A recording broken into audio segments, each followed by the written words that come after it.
ఏమైంది ఎలా పడిపోయావు? ఏం లేదండి, తలనొప్పి వస్తుందని టాబ్లెట్ వేసుకున్నాను. కడుపులోకి వెళ్ళిపోకుండా తల్లోకి వెళ్ళాలని నేను పడుకున్నాను. కడుపులోకి వెళ్ళిపోకుండా తల్లోకి వెళ్ళాలని నేను పడుకున్నాను.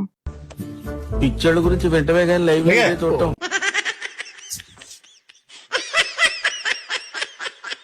నీకు ఈ విషయం తెలుసా? మొగుడితో రోజు గొడవ పడితే వచ్చే జన్మలో కుక్కలా పుడతారంట. నేను ఊర కుక్కలా పుట్టినా సరే నీతో గొడవ పడ్డం ఆపను.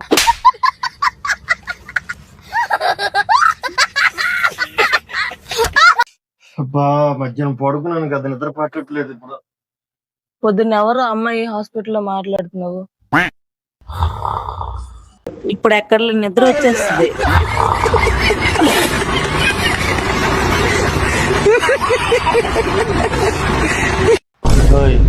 నేను తీసుకున్న 7,000 ఏం చేసావో చెప్తే రాసుకుంటాను. నువ్వు రాసుకోవడం ఎందుకు, నేనే చెప్తాను. చెప్పు. 3,000 ఇటు పోయింది, 3,000 ఏమో ఇటు పోయింది, ఇంకో 1,000 ఏమో అటు ఇటు పోయింది.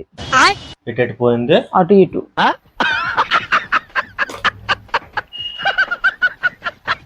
పక్కింటి ఆయన చూసావా?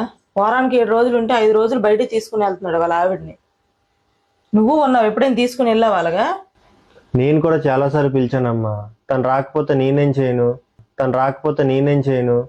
ఖతం, bye bye, tata, good boy, గయా. నానా ఏమైంది? గాయత్రి అలా వెళ్ళిపోతుంది. ఇప్పుడు మనం కాఫీ తాగేటప్పుడు ఎవరైనా వస్తే ఏమంటావు? కాఫీ తాగంట. భోజనం చేసేటప్పుడు వస్తే భోజనం చెయ్యంట. నేను ఇలా పడుకునేటప్పుడు మీ ఫ్రెండ్ వచ్చింది, రండి పడుకుందాం అన్నాను. కోపంగా వెళ్ళిపోయింది.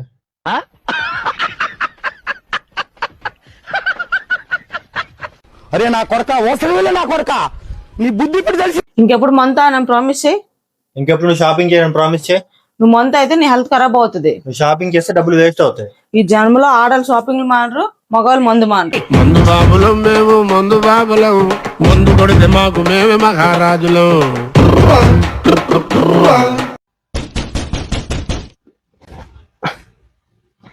అమ్మా దొంగలు కదా అద్దరు తలుపు పడుతున్నారు.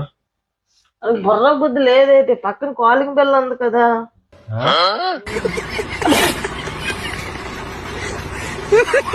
నా మీద ఒట్టాయి మళ్ళీ తాగనని. మళ్ళీ తాగితే మళ్ళీ ఒట్టేసొస్తా.